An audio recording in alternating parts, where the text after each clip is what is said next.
All right, it's 2:30. This meeting of the Atlantic Menhaden Management Board is now called to order. And I am John Clark. I'm chairing this board today, and I am from the Administrative Commissioner for the state of Delaware. So let's move right on to the consent items.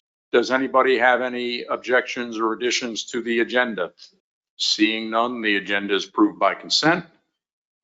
Any revisions to the proceedings from August 2024? Seeing none, those are approved by consent. We're going to move on to item 3, public comment for items that are not on the agenda. We're asking those to raise their hands, and I see Mr. Zalzak and Mr. Lilly. And once again, these are items not on the agenda. We know there is an item on the agenda that people are very interested in, and if we have time during that, we may take some additional comment. Okay, and is there anybody else who had their hands up? I think it was just, somebody else in the back there? Okay, holy camole. Okay, we got a bunch. So, okay, 2 minutes apiece, and are we ready? All right, go right ahead, Mr. Zalzak. Because I'd like to save my 3 minutes to the end after Mr. Martin Gary has spoken. So I'd like my 3 minutes. I just drove 2.5 hours to speak here for 2 minutes. Okay, so I'm not understanding you. You're saying you want to wait to make your comments till one of the other? Well, let's just do this. Why don't you start the clock and you can stop me anytime you want. The difference I want saved for the end of this meeting because I don't want to drive 2.5 hours for nothing. Okay? Is that fair? In other words, when we get to the other items, you may want to make a different comment. Is that your point? I'd like to make 3 minutes of comments at the beginning, the middle, and the end. Well, in any event, let's take what we have in front of us right now. So go right ahead and make your comment to the items that are not on the agenda. All right, my name is Phil Zalzak. I'm a member of the Sabre Menhaden Coalition. First, I would like to thank the board for establishing a Menhaden work group to address the problem of localized depletion in the Atlantic Menhaden and the Chesapeake Bay. Second, the board is in desperate need of your leadership, Mr. Chairman. Why? Consider the Commission's history and policy. Localized depletion of Atlantic Menhaden and the Chesapeake Bay was identified in 2004 as part of Special Report 83, 20 years ago. Hey, Phil, let me finish. This well, is history. I will let you. Like I just said, though, this is for items not on the. We're going to be talking about the situation in the Chesapeake. So I'm talking about history. Okay, well, let's just keep it to history then. Fine. All right. So it says. All right. So we talked about 20 years ago. This board already identified a problem. All right, and now we're saying localized depletion it was explicitly defined in 2009. 5 years later, 16 years ago. Now, here's another thing that I'd like you to bring up at the policy board meeting, Mr. Chairman. Further, the board and the commission process for accommodating public comment is ridiculous. A member of the public could spend a weekend preparing comments pertinent to the meeting at hand, but is unable to make comments due to commission policy. I want you to bring it up at the policy meeting. This is truly stupid and an insult to the citizens of this company. Finally, I respectfully request you do the following. Direct the work group to use 2009 definition of localized depletion of Atlantic Menhaden and Chesapeake Bay. Okay, I'm going to stop you there, Phil. You're talking about something that's on the agenda, okay? So all right, then skip over that. Then I would want the balance of my time, minute and a half, whatever it is, for the end. Thank you. Okay, and once again about the comments for Atlantic States, there is a very lengthy public comment period for written comments, and the comments at the meeting obviously are restricted because of the agendas we have. But in any event, we'll move on to our next commenter, which is Mr. Tom Lilly, correct? Yes, sir. Yeah, I'm Tom Lilly. As you all know, I'm from Whitehaven, Maryland, down on the Eastern Shore, about 100 miles south of here. And the first thing I'd like to say is on behalf of 9 million Marylanders and probably 1 million children that love and treasure Chesapeake Bay, 25 to 50 organizations, probably 500,000 recreational watermen. I want to thank all of you delegates from the states that are here this morning and in the past have supported Maryland, Maryland is trying to restrain the factory fishing, as you know. I want to thank every one of you. I wish I could meet you personally, but thank every one of you for helping Chesapeake Bay in this time of need. What I wanted to say here this morning is that unless you take decisive action here, there will be thousands of Chesapeake Bay osprey babies dying on the nest this spring. This is the avian species, as you know, that you chose as your ERP indicator of whether or not Menhaden harvests were excessive. That indicator is failing, as is your other indicator, the striped bass, which is, as you know, the flagship species of the commission. Now, we know what's going to happen this year unless something's going to be done. History's going to repeat itself, and there are going to be thousands of these babies, maybe tens of thousands dying in the nest. But this spring is going to be different. I'll tell you why. The people that care about the Bay are alerted to what is going to be happening. And I think many of them will not stand by and just watch as these babies starve. I think they're going to begin to feed them. Osprey nests and babies can be viewed with inexpensive cameras on extension poles. Feeding Menhaden saves babies and the parents from the anguish of selecting which of these babies. Hey, Tom, your time is up. And as we discussed earlier, if you want to just wrap it up, I know you had some thank yous you wanted to make. If you could take it to that. Okay, thank you, John. My concern here is that unless you act, people will have to feed these babies in the nearby nests themselves. If they don't, ospreys are going to begin to die out in their areas. Whenever we intervene in nature, especially with feeding babies, there are risks and unknown consequences. There can be mistakes, even when we try our best. So I guess what I'm asking you, John, I'll wrap this up, is that don't put the burden of feeding these baby ospreys on the public. They will do it if they have to. It'll take a lot of organization, education, and dedication, but they can do it. I've done it myself on the Wycomico River, and it's an incredible feeling when you see young ospreys on the verge of death coming back and a month later fledging and flying away. So folks, let's use preventative management here. That's what we need to help. Okay, Tom, thanks. You spoke about the ospreys. You want to just take it to because now you're starting to talk about management again. You want to just bring up your thank yous, and then because we have other people who would like to speak. Okay, thank you. Thank you, Mr. Chairman. Thank you, everybody. Appreciate it. Thank you, Mr. Lilly. And next up, I saw we had some other hands over here. Will you please approach the public microphone? Please introduce yourself and then just go right ahead into your comment. Thank you. Can you hear me? Good afternoon, Mr. Chairman, member of the boards. My name is Ben Landry. I'm with Ocean Fleet Services, representing the Menhaden reduction fishery. As most of you probably know, I've addressed this commission a number of times, although it's been more rare of late to come to the open mic portion of the meeting. It's typically, I guess, that time is filled up by people telling you how poorly a job you're doing. But I felt that this issue is too critical of an issue to not bring up to you guys. I want to point out to you guys, for the second year in a row, the Department of Maryland's Menhaden Young of Year survey has identified that the stock has reached levels not seen in the past 35 years. In fact, their exact phrasing is that Menhaden abundance was nearly equal to last year, which was the highest measured year since 1990.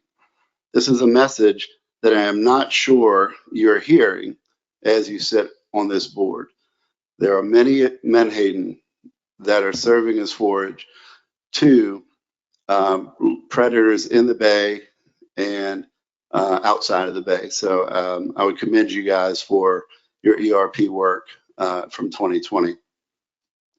Secondly, it is an unusual situation where our comments to the Chesapeake Bay Working Group, which I understand is a topic for later, not going to address it, but we did receive a written critique from a rather high-profile individual on the issue in the supplementary materials.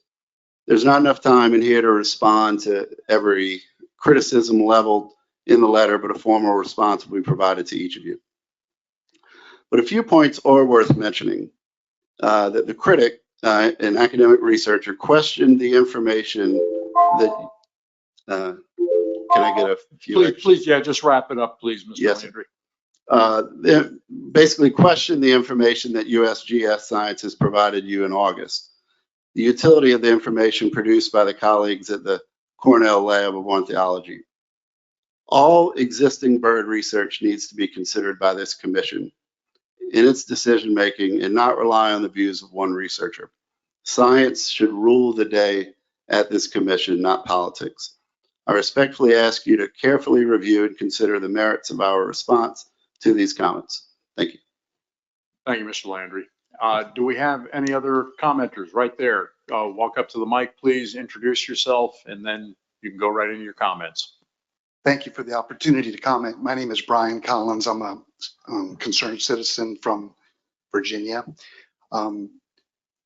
Related to what we just heard, that's a typical type of discussion that confuses the matter, because when we say there's a lot of Menhaden, it's only based on the ocean surveys.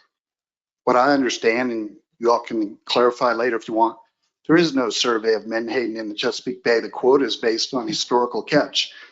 To transfer the ocean quota measurements to the Chesapeake Bay is a leap of faith. Chesapeake Bay is a separate ecosystem, and we know that osprey nests are failing. We know that striped bass are collapsing. And we also know that ASMFC is having trouble addressing the challenges. The challenge for fixing the striped bass issue ignores industrial fishing of Menhaden in the Chesapeake Bay, the nursery for the majority, large majority of East Coast striped bass. It's amazing how that's omitted. I'd like to know, what is the quota for the predators in the Chesapeake Bay? Osprey, striped bass, and the other ones, and sport fishing. There's a 112 million pound quota for industrial fishing in the bay, 51,000 metric tons. There's nothing set aside. There's nothing that we know that shows that there's any Menhaden left after industrial fishing takes their quota. There's no proof, there's no data, there's no research. I don't see how this commission can endorse that without taking some type of proactive action related to it. Not to mention the fact that 112,000 metric tons, 230 million pounds can be caught right at the mouth of the Chesapeake Bay, which is actually just outside the Chesapeake Bay Bridge Tunnel, which is technically in the bay, nothing stopping industrial fishing from fishing the mouth. Thank you very much for your opportunity for my opportunity to comment. Thank you, Mr. Collins. Do we have any other public commenters? Yes, ma'am. Walk right up to the mic, introduce yourself, and then go right into your comment. Thank you, Chairman and everybody. My name is Tomoko Hamada. I'm a professor emerita of the College of William Mary and organizer of Osprey Watch Alliance. We observe ethnographically every nest in our area. I'm a Virginia resident, and we studied warning signal in Mobujack Bay. This year, we observed 100 osprey nests. And among 152 pairs that successfully brooded within the main stem area of Chesapeake Bay, more than half had only one chick. The rest of the chicks died. On average, main stem pair lost 1.1 young. This is real today. Many pairs did not lay clutches. This is the first time we observed birds arrived on time, usually mid-February to early March, and they defended their nest, but they never laid eggs. And this is the first time this behavior was observed. Likely explanation is females were not able to reach the adequate physiological body conditions required to lay eggs. As you know, male feed females the fish. And Virginia is the only East Coast state that still allow Menhaden reduction fishing in state waters. Menhaden was traditionally osprey's food. And in this year, we know that osprey crisis extend not only Mobujack Bay, but the whole middle range of Chesapeake Bay. And we know that because we observe, we record, and we do the data. So this Menhaden controversy, which goes back to a long, long time, but as far as osprey watchers are concerned, it's the Menhaden industrial reduction fishing versus osprey. And Atlantic State Marine Fishery Commission has established this working group, and we need to really pay attention to the crisis of osprey. You heard it many, many times. I recommend at least seasonal curving so that baby chicks have food to grow and live. It's usually late February to early Thank you, summer. Ms. Thank you Monica. very much. Thank you very Tomoko. much, Ms. Mata. Thank you for your comment. I believe we have one more commenter online. Is that Jim Fletcher? Please introduce yourself and then go right into your comment, Mr. Fletcher. James Fletcher, United National Fishermen's Association. I've listened carefully, but you're not addressing the case of nanoplastics, microplastics, and plastics blocking the gills of the larval fish and other fish. If the people that are concerned about the osprey would look, they will find out that those animals are dying from microplastics, nanoplastics, and plastics. If you look at the hard crabs, the spike bass, the speckled trout, all of them are being affected by microplastics and nanoplastics in the larval stages. ASMFC needs to devote a study to microplastics and nanoplastics and the eggs of the fish. It is imperative, and the simplest way to do it, and I know ASMFC does not have the authority, but is to ask each and every state to begin a project of ground applicating all wastewater. Ground application or some other way that the wastewater does not come into the bay. But I'll ask you again as my time runs out, devote a group to look at the effects of nanoplastics and microplastics on all of the fish, because what you don't see is when that larval fish hatches at the surface, wherever it is, the first thing he has to feed on is the plankton. But the second thing that there is nanoplastics and microplastics. Thank you for your time on behalf of the United National Fishermen's Association. Thank you, Mr. Fletcher. So that concludes our public comment for items that are not on the agenda. We will now move into our next item, which is to review the update from the work group on precautionary management in Chesapeake Bay.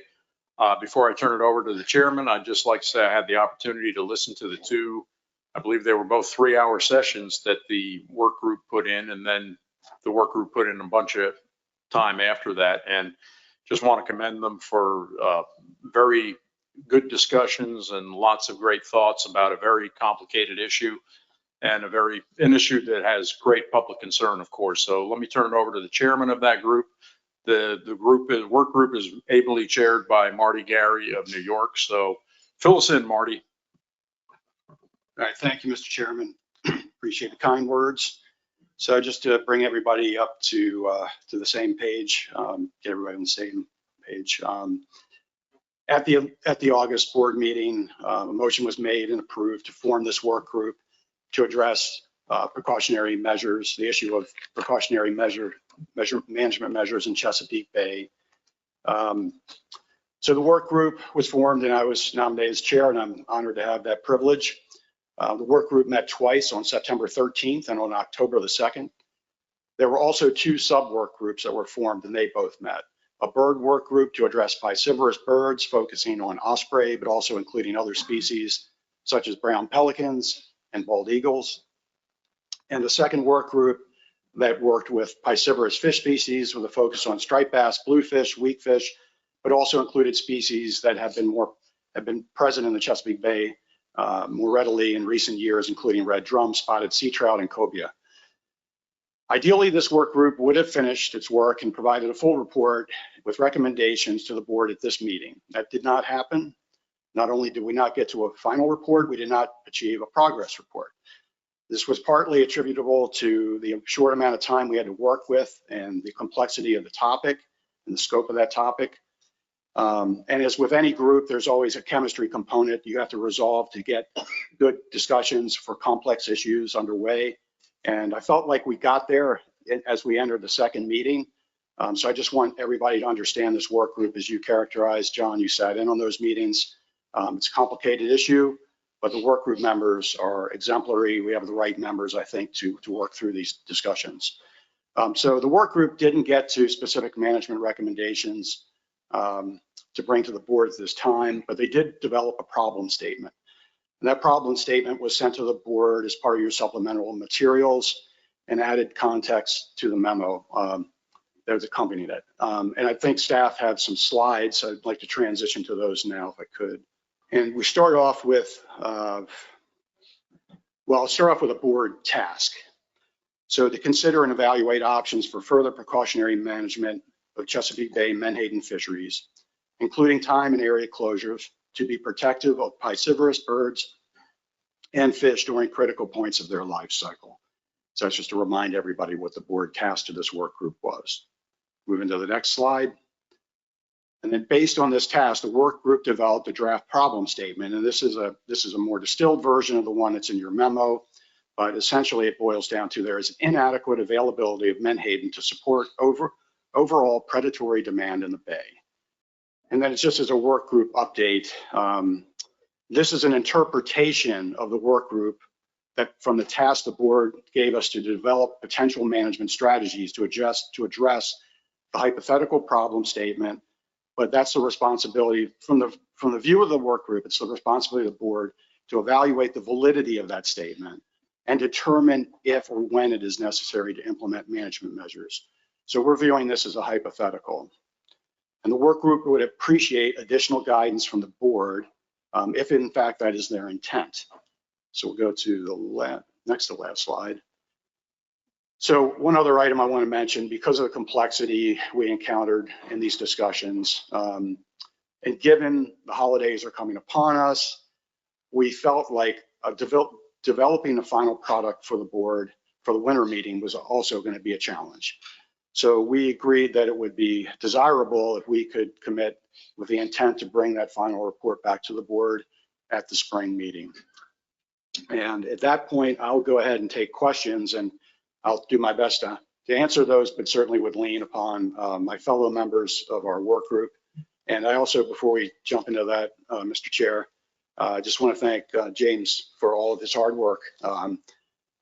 He put in a lot of time working with a lot of different folks and a lot of folks from the public who are engaged and very interested in this work and these discussions. And I certainly appreciate all of James' hard work. So back to you, Mr. Chair, to open up for questions.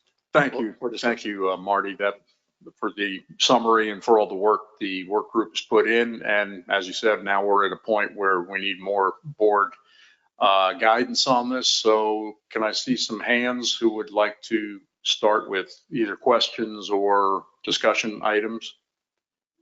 Allison?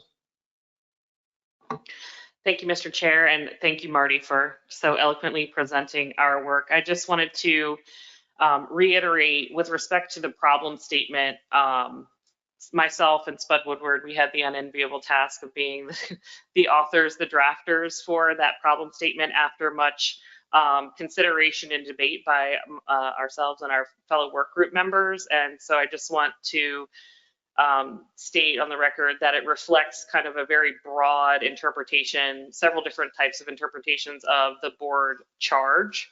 And wrapping our heads around that and drafting around that was slightly challenging. So I just wanted to provide a little bit of that context on where the problem statement landed, and hope for some great discussion and feedback from the board here today to help guide development of our next round of discussions. Thanks. Thanks, Allison. And Spud, would you like to add anything to that? Sure. Thank you, John. Yes.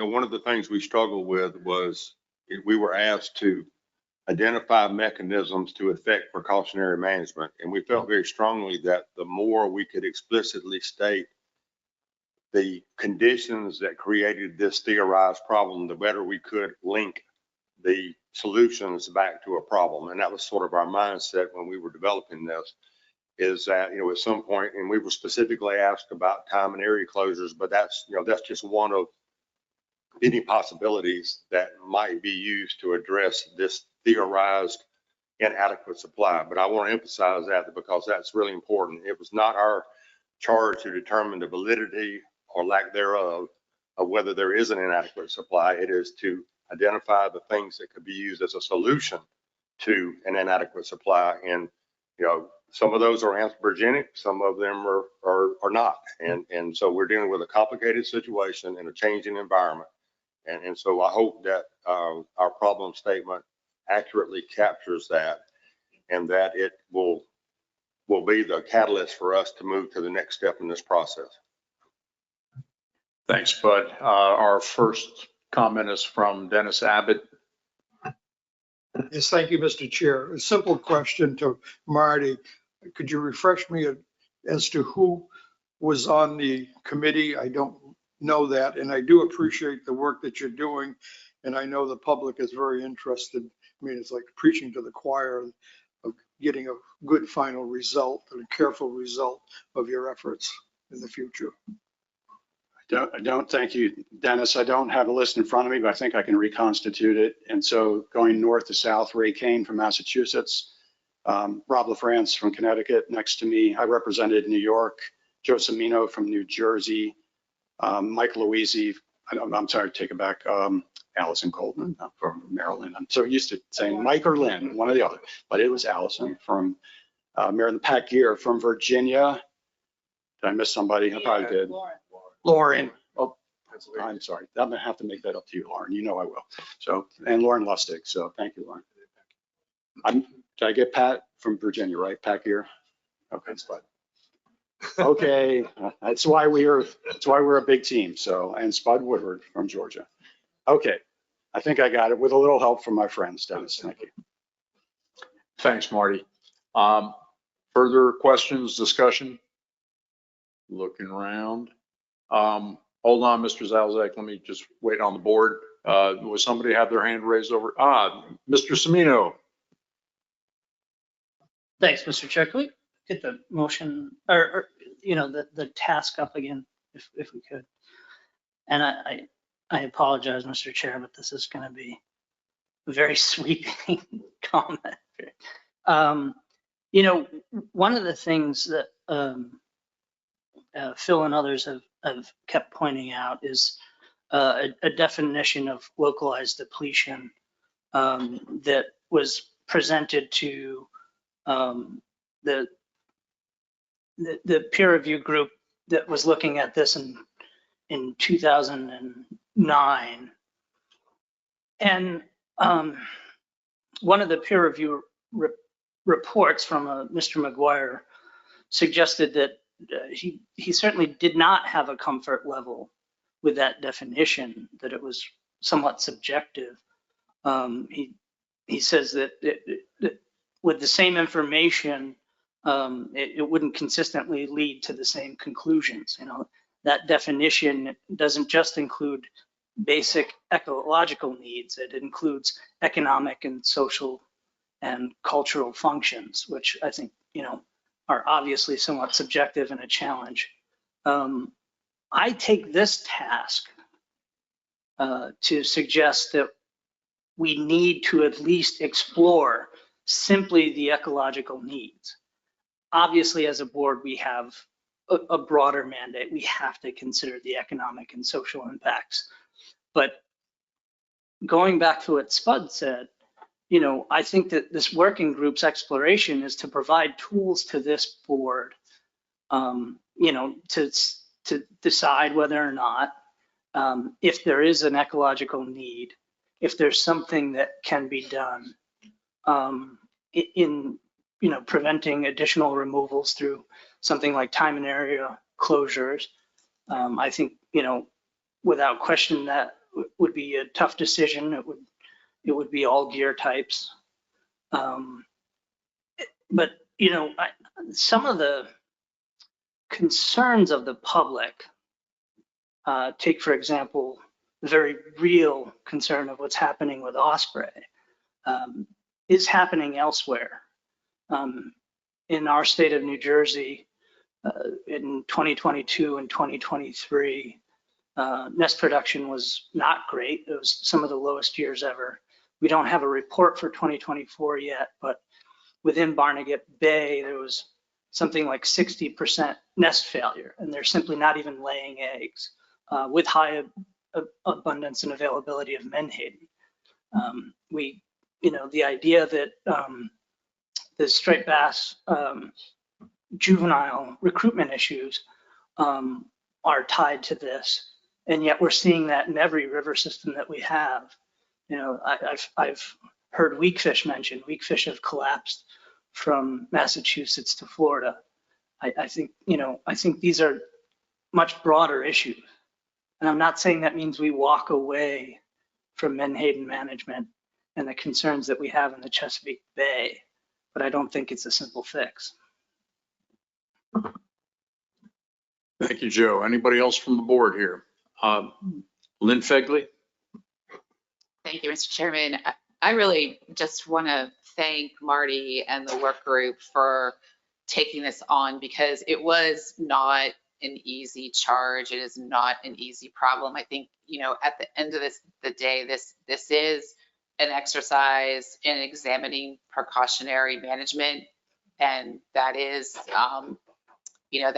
that's a difficult and divisive issue. It always is. And I'll admit that when I first saw the memo, I was a bit disappointed with the problem statement as it was written, but I think hearing Spud's explanation made me feel better about it. And I would like to make sure that the work group leaves here feeling like it's got the guidance it needs. And in my mind, this is really a scenario building exercise. So we know that there's no linear one-to-one relationships here. We are asking a precautionary question, but it does seem that, what if the idea is to maximize the opportunity for animals such as piscivorous birds, predatory fish, if the idea is to maximize their odds, is to maximize their access to the forage they rely on, in this case, menhaden, what are some scenarios that would accomplish that? And that's really as simple as, and nothing simple, but that's how it shows up in my mind. So I fully understand the complications here, and I very much thank everyone, the work group, for taking this on, and would welcome more discussion if we need to further refine the task. Thank you, Lynn. Next up, we have Rob LaFrance. Thank you, Mr. Chair. And Lynn, I'm really curious to hear what you feel some of the shortfallings of our statement are. I think that's exactly what we're trying to do at this point in time, is we put together a problem statement. We're back here with the board to see if we're on the right direction. It's a complicated issue. I think the fact that we broke it into two specific working groups, one on birds, one on fish, has been really helpful. But when you start to dig into those things, you really find there's an abundance of information. There's abundance of data. It's a big area with a lot of, we were there last night. It's an amazing place. So I think what I'm hopeful today, what we could get from this board meeting, is some direction, some additional direction, some of the things that you feel might be shortcomings of the report. So I'll just leave it at that for this time. Thanks. Thanks. And let me see, I've got Russell and then Jeff Kalin. Go ahead, Mr. Dyes. Thank you, Mr. Chairman, and I feel much better about this since Marty said who was on the committee. I have faith in all the board members that he named, and I'm sure they will come up with a solution. The problem in Maryland this year was we had 0 Menhaden. We didn't have enough Menhaden for our crab potters to get crab bait. The crab bait that they had to buy came out of Maine.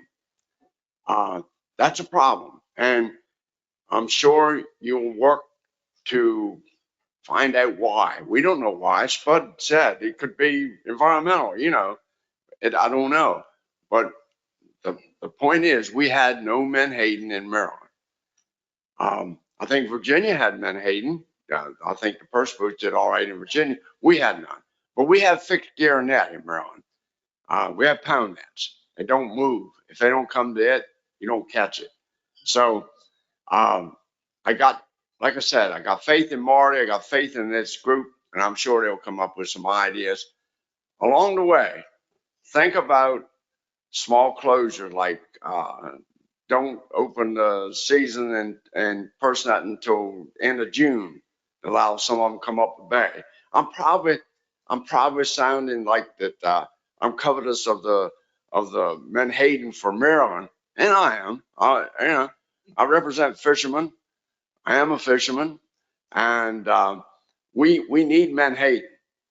We had an abundance of dolphin in our area this year because we got billions of little spot, maybe 4 inches long, 3 inches long.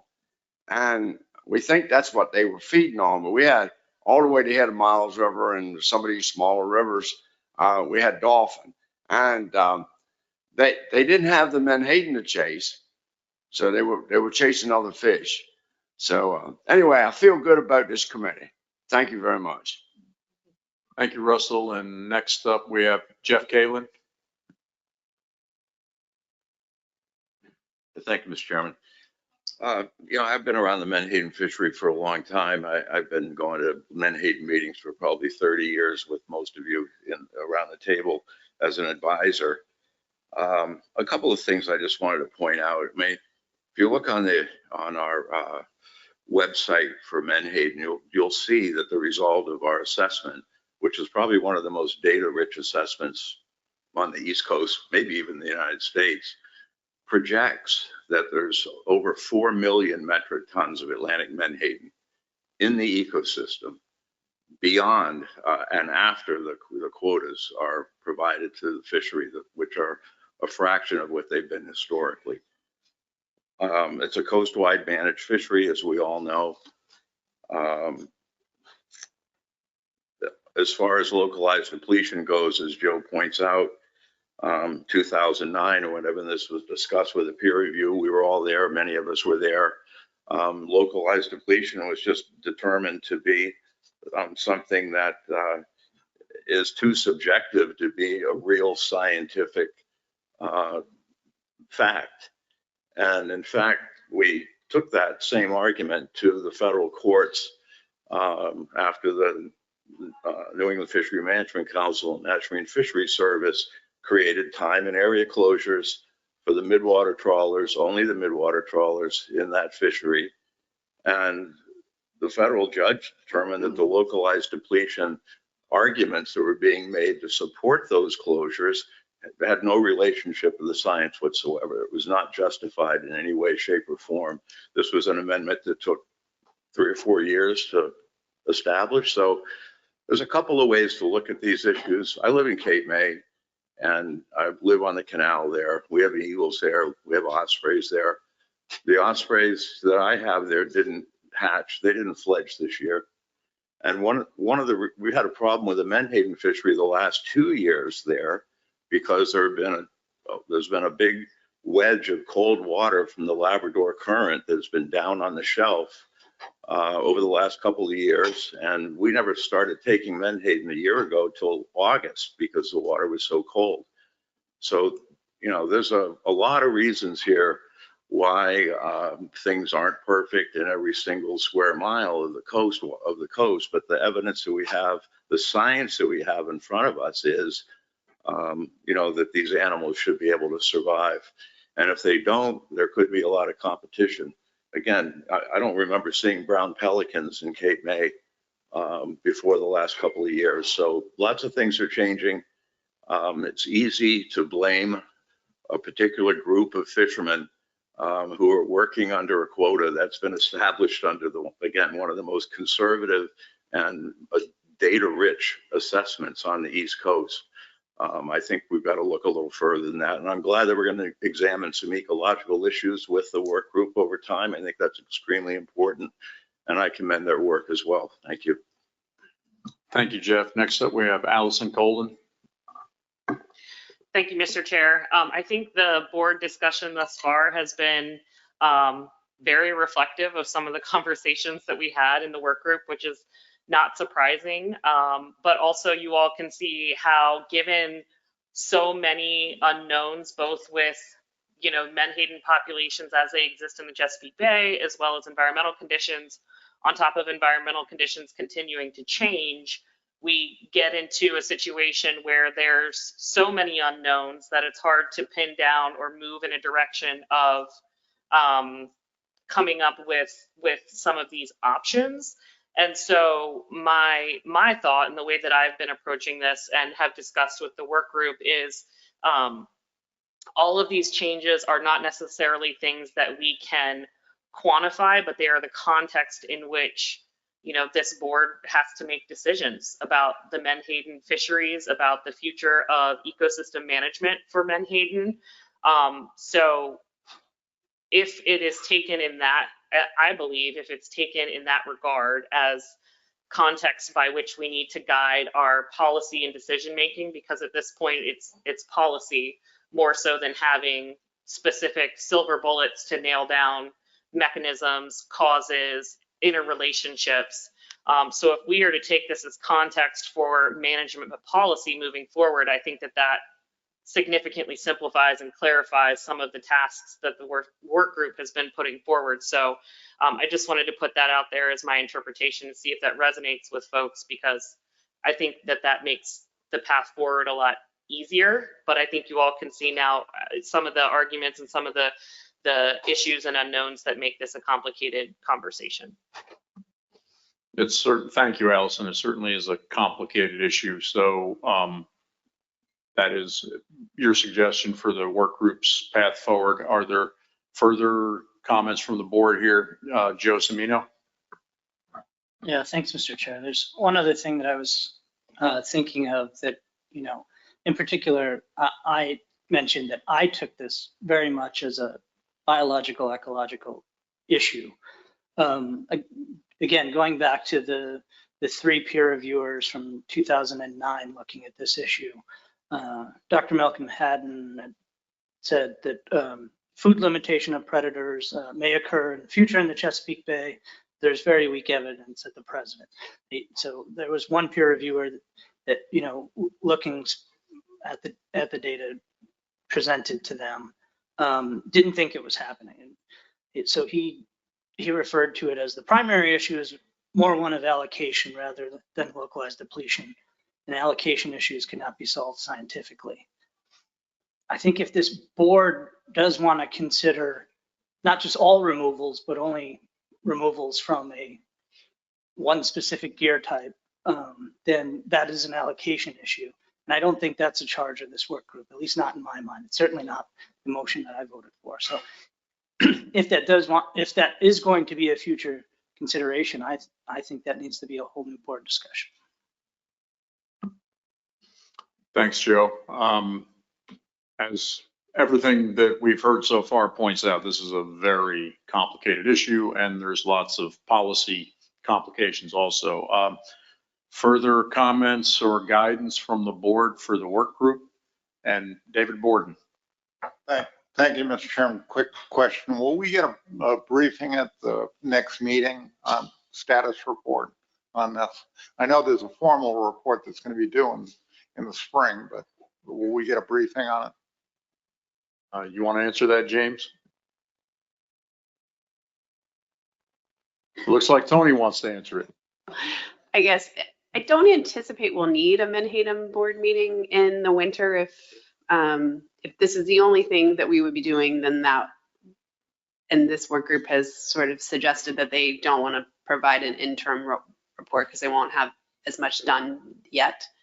So we could give an update during policy board, but I don't think we would do it during Menhaden board because I don't think we'll need one. Okay, are there further comments from the board for the work group? Or have you gotten much guidance? I know that it seems about as clear as mud still. So I'll be glad to just be listening and not being part of it. Marty, you got anything specific that you would like to get further? I don't know. We have our work group members here, and we've all discussed offline and at this meeting to here in Annapolis. I just look to them. I know we've already taken upon ourselves to try to seek out data from, like, for instance, ChessMap on to solve some of the fish predation issues. And we're still working through a lot of the bird data. So we have plenty of work we can create on our own, but I would say maybe I'll turn it back to my fellow work group members for one last call if things aren't specific enough. I know Allison and Spud have spoken up, but it looks like Pat will weigh in. Go right ahead, Pat. I guess this goes out to my fellow work group members, but I'm wondering if there would be a benefit of having somebody who's on the ERP sit on this work group so that we're not going down a path that they've already gone down or already considered. I guess we could find that out. Can I turn that over to you, Katie? I mean, obviously the ERP group is working on the stock assessment right now. So any time taken that they spend on this work group is less time that they can spend on the ERP assessment. But I think we could potentially look into at least people joining the call to provide some context or help answer questions about what you guys have done or need to do or that we're doing to avoid some overlap in that issue. I don't want to commit anyone specific or to a full participation as a work group member, but I think we could arrange some consultation for sure. Yeah, mainly we'll just know we've already done that, and then point us in the right direction to get that information. That's all. Thanks, Pat. Thanks, Katie. Anybody else from the work group? There's Marty. Thanks, Mr. Chairman. There is one other item I omitted, I think, in my notes. We had a discussion about the potential to possibly need to reach out to the TC for some items, but also understanding that if I have my facts correct, that the RP and single species assessment is due next year, that could potentially impact the delivery or of that. I'm not 100% sure I have that right, Katie, but I just wanted the board to be aware if we do need to answer some of these questions and engage with the TC, there may be some complications. Thanks, Marty. Well, this really is a dilly of a pickle. Okay, go right ahead, Rob. I just want to sort of follow behind what Pat said. I think getting the data, knowing the data that we're looking at and putting it in a format that's going to be helpful to the modelers and statisticians to better understand it is really helpful. I think the other thing we're looking at is, what's the information that we're able to get that can help us make recommendations, but it could also, that same information could be beneficial to whatever stock assessment models that we're looking at. I think that's, from an efficiency perspective, something we want to do. I also think that the data themselves are complicated, and so having availability to other scientists with the Atlantic states who are knowledgeable of fishery issues will be really helpful, particularly as we look at bird-fish interactions. So thanks. Thanks, Rob. Anybody else on the board here? I see you both in the audience there, and just want to make sure we've exhausted our discussion here at the board. Anybody online? Oh, okay, no board members are online. Last call for the board, and then, okay, and we do have time for a couple of public comments, but hold on a second, Mr. Lilly, I just want to once, twice, going 3 times. Okay, we're going to take some public comments now on this specific issue that I know you and Mr. Zalzak would very much like to speak about. And once again, even though you've been here before, state your name again before you start speaking, Mr. Lilly. To be blunt, I understand kicking the can down the road, but why do you have to kick it all the way down to the spring meeting? If something happens at the spring meeting, you have to launch an addendum.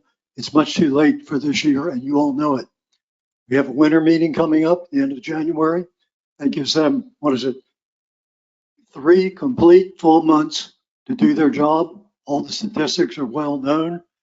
The only chance Chesapeake Bay has is for these options to come in front of this board at the winter meeting, not the spring meeting. And I beseech you, don't kick this down the road another year. The Chesapeake Bay can't take it. The people of the Bay can't, the watermen, the ospreys, everything that lives in the Chesapeake Bay depends on your decision today. Don't kick it down the can to the next meeting, the winter meeting, not the spring meeting. Thank you. Thank you, Mr. Lilly. And just to reiterate, as a board, we need the science to work on. We can't just act by our desires. You have the science, the ERP sciences, the two right. The two indicator species are in dire trouble, and that is your science. Respectfully, Chairman Clark, you have all the science you need. Well, it's putting everything together and turning it into policy. So thank you, Mr. Lilly. And next up, we have Mr. Zelzak. Okay, I'm glad you brought up science because let's clear something up. And this was sent to me by one of the Save Our Menhaden Coalition members. It says, Dr. Jerry Alt, an internationally renowned forage fish expert and ecosystem modeler, has found fundamental flaws in the basis of the Menhaden stock assessment. The Ligistrand team is issuing a correlation on this modeling error, which is the basis for the current total allowable catch. And he's stating that the mortality rate is off by 2.5, which means the Atlantic menhaden are dying 2.5 times more than people think. So that's to clear up one thing. That's one point I'd like to make. Now, you don't have to make this complicated. You could make this simple and actually report out this winter or worst case this spring, and I'll tell you why. Limit the scope of the fishery investigation to striped bass, bluefish, and weakfish in accordance with the ERP. Throwing all these other fisheries into it is just muddying up the waters. Limit the scope of bird study to osprey, which nests in the main stem of the Chesapeake Bay. Not all osprey, not all birds. Doesn't make any sense. Limit it. And request a final report by the spring of 2025 at the Atlantic States Marine Fishery Commission meeting. Here's the other thing. The email that I sent you, Mr. Chairman, last Friday has a format of how you should present your data. I was a flight test engineer in the past.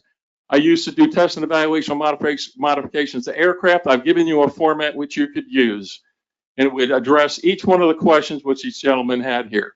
So the science is wrong that you're using. You don't need to, look at canals on Mars. You need to look at what is pertinent to the problem at hand. And I thank you for your time. Thank you, Mr. Zelzak. And sir, yes, come up to the microphone, introduce yourself, and then make your comment. Thank you. My name is Brian Collins from Virginia. I think it's important for ASMFC to make it clear to the public who's very distraught by the osprey failures that there won't be any change next year.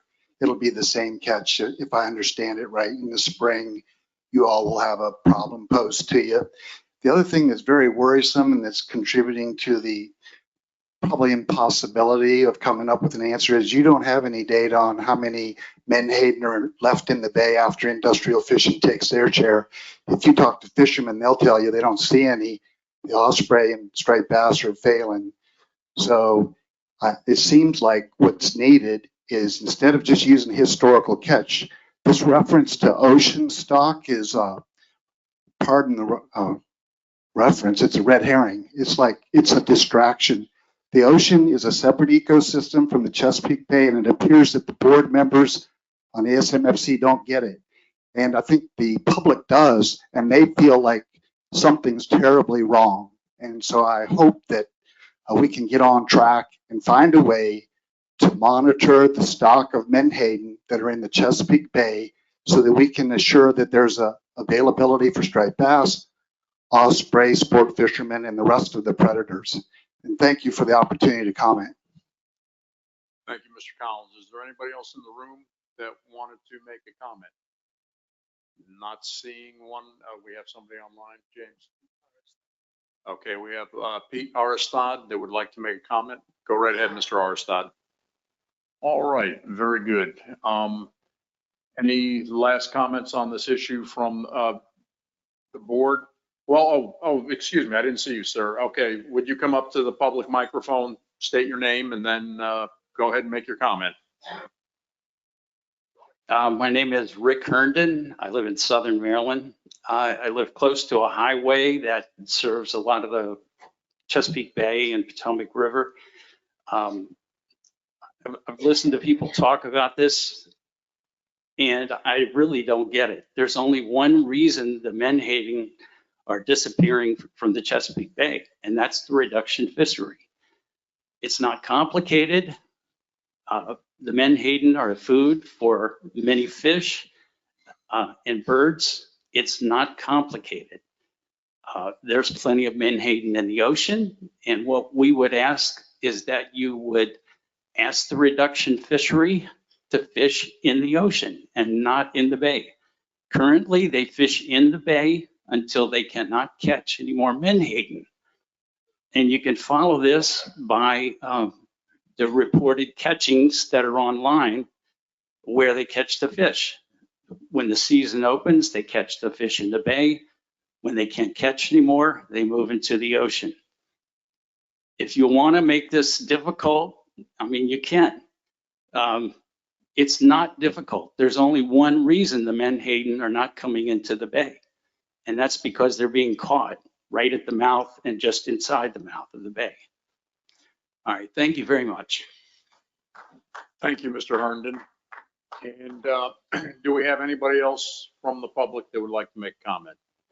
Do not see one. I think I speak for the board when I can say to those of you that have commented from the public that we greatly appreciate your concerns, and we are, as I think you've heard here, we are trying to address these concerns. And I realize we are not moving as fast as you'd like, but we are moving, and we have heard you. And we, once again, I know this is a sacrifice you make to come here to make these comments, and it's greatly appreciated. Thank you. With that, we'll move on to our next agenda item, which is progress update on the 2025 Ecological Reference Points Benchmark Stock Assessment, and that will be from Katie Drew. What happened? Oh, son of a diddly. Okay, I missed that. Okay, the next item is consider approval of fishery management plan review and state compliance for the 2023 fishing year.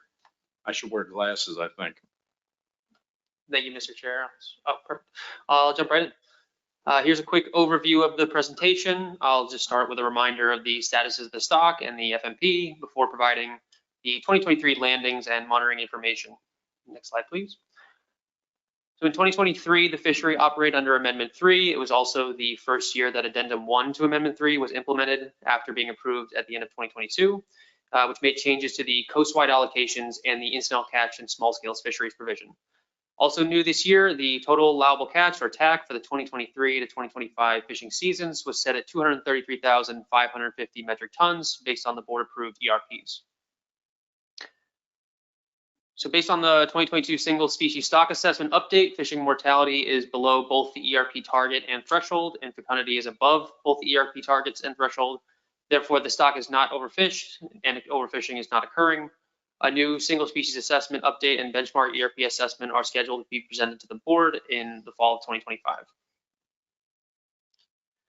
Moving on to 2023 landings, the total commercial Atlantic Menhaden landings in 2023, including directed and episodic events set aside landings, are estimated at 166,844 metric tons, or about 367.8 million pounds, which is an approximate 15% decrease relative to 2022 and is about 71% of the TAC.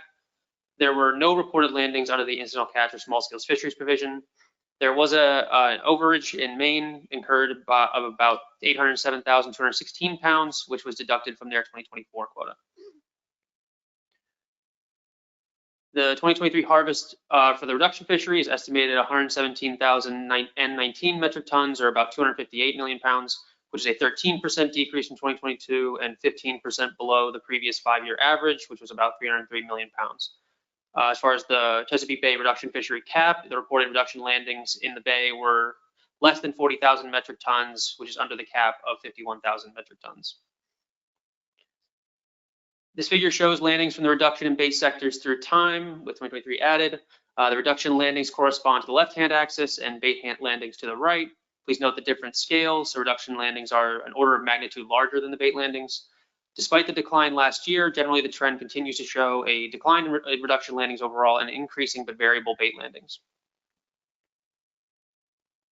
As previously mentioned, there were no incidental catch and small-scale fishery landings in 2023. The PRT made particular note of this significant decrease, given that one of the purposes of the commercial allocation changes in Addendum 1 was to reduce the landings under this provision.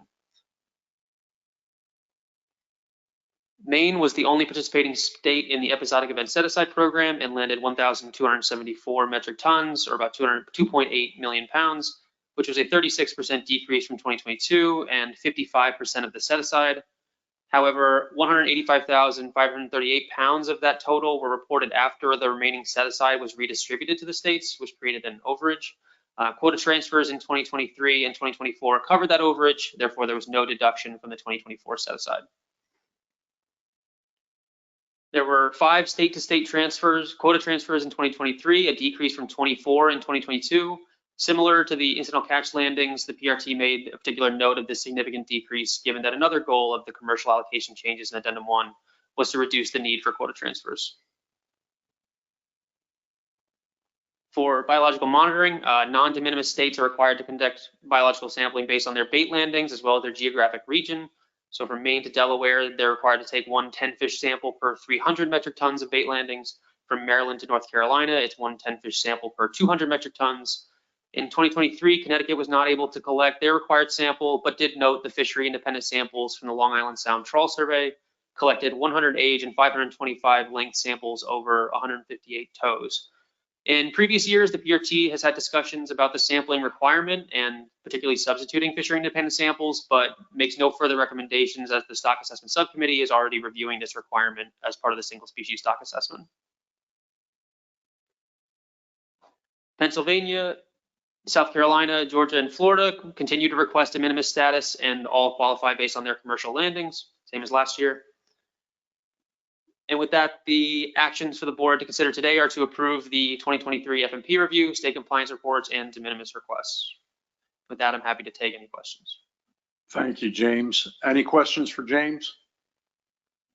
Not seeing any. And there's a question online? Oh, okay. No questions online either. All right, then I believe we probably have a motion ready for this because this is an action item. And in that case, we will need somebody to make the motion. And we have Doug Grout. Yeah, thank you, Mr. Chair. I move to approve the Fisheries Management Plan Review, State Compliance Report, and de minimis requests for Pennsylvania, South Carolina, Georgia, and Florida for Atlantic Menhaden for the 2023 fishing year. Thank you, Doug. And second, we have Jim Gilmore. All right, I'm guessing we don't need any discussion of this item. Are there any objections to approval of this item? This motion, rather. Not seeing any. The motion is approved by consent. Okay, thank you. That concludes item number 4. Now we move on to the progress update on 2025 Ecological Reference Point Benchmark Stock Assessment. And go right ahead, Katie. Thank you. Thank you, Mr. Chair. So this will be fairly brief, but I just wanted to remind the board about our assessment timeline since that did come up. So we have progressed through this timeline, and our current next milestone is the Methods Workshop 2, which will be held in person the week of November 4th in Arlington, Virginia. And that will cover several items, which I'm going to talk about in more detail, but that'll be held in person the week after next. And we are then scheduled to have an assessment workshop in February to March. We haven't set the exact dates, but we'll decide on that once we sort of see the progress we make at this modeling workshop, the methods workshop, with the goal of having this be peer reviewed in August 2025 through the CDAR process so that it can be presented to the board at our annual meeting in October of next year. So at the Methods Workshop 2, we'll be reviewing the results of the single species assessment update and reviewing progress on ecosystem model development, as well as discussing model comparison criteria and some of the ERP scenarios that we'd like to incorporate as we continue the model development. The other major item which may be of interest to the board and or the public is developing a plan to address this M question. So as has been brought up before, Dr. Alt and his colleagues reanalyzed the historical Menhaden tagging data and estimated an M that was lower than we used for the single species assessment. However, the SAS has not really been able to resolve the discrepancies between the estimate that Alt et al. Are getting and the estimate that Liljestrand et al. Got. And so they have not been able to make a recommendation on what the preferred M is. They're noting that there are differences in, number one, the effort time series that is used in this model. So the fishing effort is used to estimate or helps estimate some of the migration rates, as well as basically helping to separate out how much of the fish disappearing is natural mortality and how much of it is fishing mortality. Liljestrand et al. Were able to have access to a confidential data set of effort that was more spatially explicit. Alt et al. Was not able to get that confidential data, and so reconstructed an effort time series from data that were available, but obviously there's discrepancies there. In addition, the two data sets that are used are slightly different. So they're both based on that historical tagging data set that was reported in Costin, where those results of the tags and the recaptures were summarized to a monthly level, which Liljestrand et al. Used. A secondary data set was developed from the original paper historical records that were redigitized several years ago. However, Liljestrand et al. Found that when they examined that data set, although it was more fine scale in terms of the available data of tags and recaptures that were reported, it was missing a number of batches of tags that were reported in the Costin data set. So it appears that the paper records that were digitized through this process were not the complete Costin data set. So as a result, Liljestrand et al. Used the Costin data set, which they felt was more complete, but was summarized to a more generalized level. Alt et al. Used the more fine scale data, but which appeared to be missing some of the batches of tags that were released. And so both of these things may be contributing to the different estimates of natural mortality that we are getting out. And the technical committee and the SAS would like to dig more into this issue overall and come up with a firm recommendation on which M to use, or what the best estimate of M to use in this assessment is. As a note, the estimate of changing the estimate of M is part of ASMFC's per those guidelines for a benchmark assessment. That is, changing the estimate of M requires a benchmark assessment. And so at this point, we're going to have the final decision on M peer reviewed through the ERP benchmark. So the ERP benchmark does include a TOR. TOR number 1 is to review and evaluate the fishery dependent and fishery independent data used in the Atlantic Menhaden single species assessment and the other ERP species assessments, and then justify the inclusion, elimination, or modification of these data sets. So the change in natural mortality would be the only change that we would be making to the single species assessment. And there we feel that we could be peer reviewed through the ERP benchmark process so that we can have this specific issue resolved and then peer reviewed and ready to go as part of the management advice that we provide in October. So that's all that I have on what's coming up, and I'm happy to take any questions. Thanks, Katie. Before we take questions, would you just quickly explain the implications of the changing M just for, so it's on the record so people know? So with these models, the using a higher M will result in a higher estimate of biomass or abundance of menhaden in the single species assessment model. So if the M that we are using is too high, then we will be overestimating the population size of menhaden. The overall trends will be the same. In general, the M is really just a scalar. I think when we've looked at this in the past with the single species assessment, it did not change stock status relative to the single species reference points. However, this assessment does feed into that ERP reference point assessment, and I don't think we have a good grasp on what the implications will be for the ERP reference points themselves. So while definitely the scale of the population will change, I don't think it's clear to us how that will affect our perception of stock status from an ecological perspective. Thanks, Katie. And with that, we'll move right to questions. I think I saw Allison, did you have, go right ahead.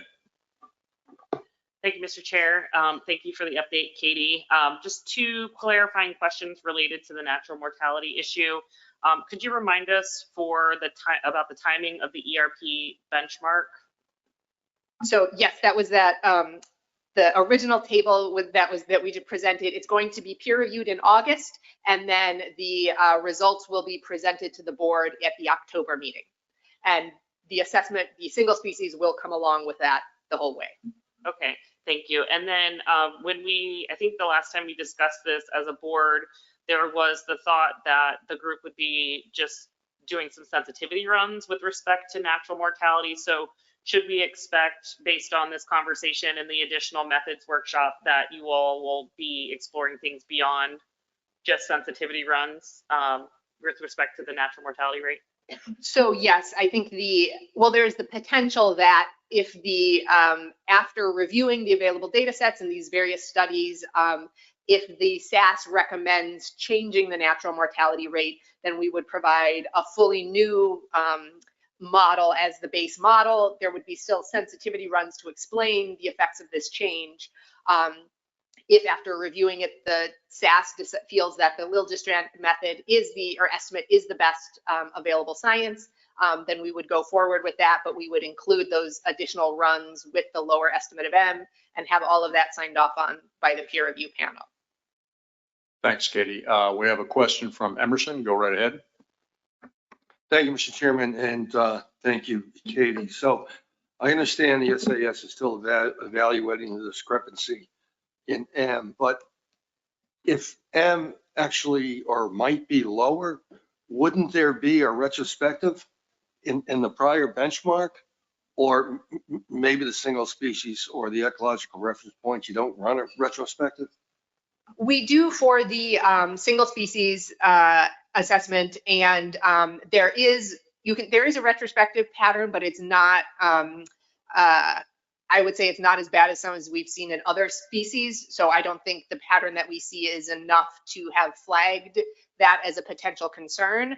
So that's not I think we would say that's maybe not a diagnostic one way or the other necessarily as to which is superior. Certainly we would be looking at the retrospective pattern as a potential diagnostic as we compare the runs with these different estimates of natural mortality.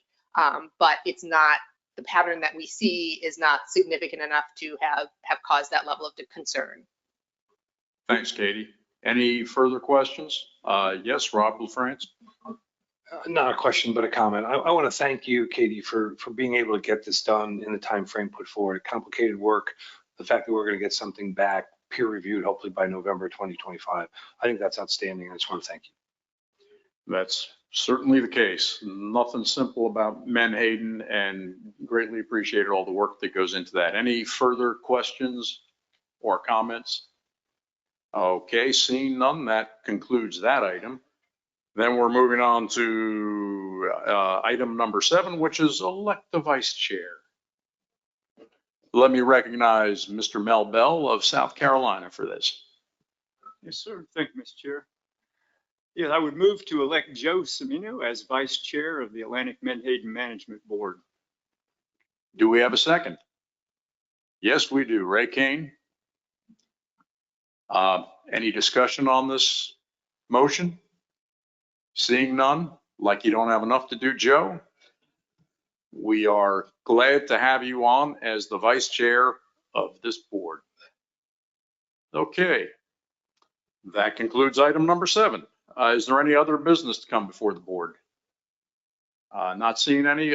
Just before we finish up, just once again, I wanted to thank James and the work group for all their work on this. It's a very difficult problem. And once again, thanks to Katie and the stock assessment committees, the IRP committee. This is a heck of a lot of work that has gone into this, and great job. Okay, do we have any objection to adjourning? Seeing none, then we are adjourned.